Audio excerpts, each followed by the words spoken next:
I love the British accent. It's distinguished, elegant. I'm going to give you some tools that'll help you learn the accent so you can take it on stage or bring it in front of the camera. Remember, as is the case for any accent, don't try to perfect it right off the bat. In fact, I encourage you to go a little over the top, exaggerate, so you get the feel for all the nuances that are involved when learning this beautiful accent. It's quite different from the standard American accent, where the resonance is in the middle of the mouth, right here. See, when you're talking with a British accent, it's a little different. For the British accent, move the resonance forward. Dilate your nostrils at the beginning of each word when you're learning. This will help you get the feel for the difference in resonance.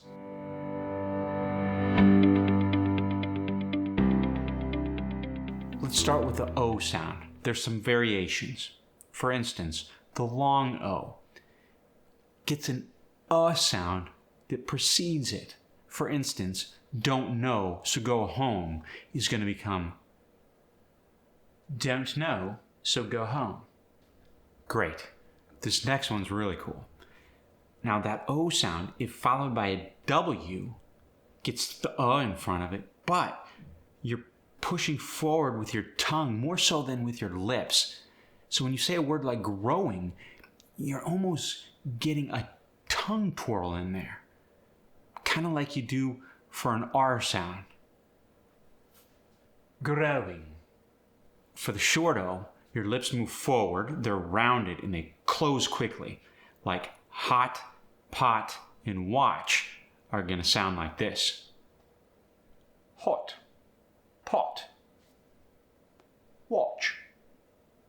For the aw sound, the lips are going to move forward again, they're rounded, and the mouth is just barely open. For instance, Paul, autumn, and awful are going to become Paul, autumn, awful. Let's go to the A sound. If an A is in front of an F, instead of getting sounds like after, aforementioned, affable, you're going to get that ah sound in there. After, aforementioned, affable. The AS sound, as in ask, as guardian, gets the ah sound in there. For instance, I think I'm going to ask the Asgardian. There are some exceptions to this rule, as there are quite often exceptions no matter what accent you're dealing with. For instance, the as sound in passenger and passage don't get that ah sound. They sound like passenger, passage. Kind of the same.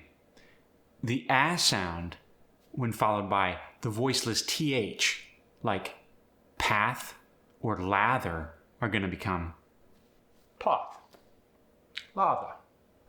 Again, there are exceptions. If I say gather, it's going to be gather. Again, the same. That ah sound comes back when it's followed by an nt or an nc sound.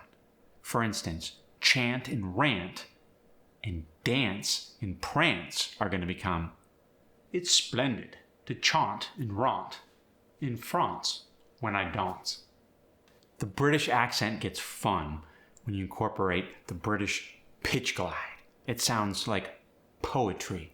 You're stressing different words than you do in standard American English. And you get a feel of which words to stress the more you play with the accent and the more you're around people who speak with a British accent. For example, God Save the Queen. In British, it's going to sound like God Save the Queen. The pitch glide, when you're speaking with an upper class British accent, actually gets a downward pitch with those British stresses still in there.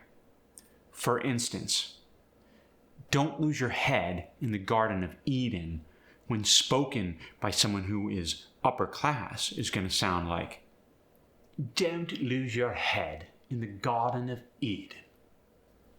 Notice that downward pitch? And it really does sound more conceited. The E sound that you get from words ending in Y or LY turns to an E sound. For example, the lovely fairy is going to sound like this. Lovely. Fairy. However, words ending with LY or Y don't get that E sound if it's immediately followed by a word that starts with a vowel. For instance, the lovely fairy almost lost its wings. The word almost starts with a vowel. So listen. The lovely fairy almost lost its wings. Here's what's great. You're not restricted to one way of speaking when you're using a British accent. You can embody different characters by making adjustments.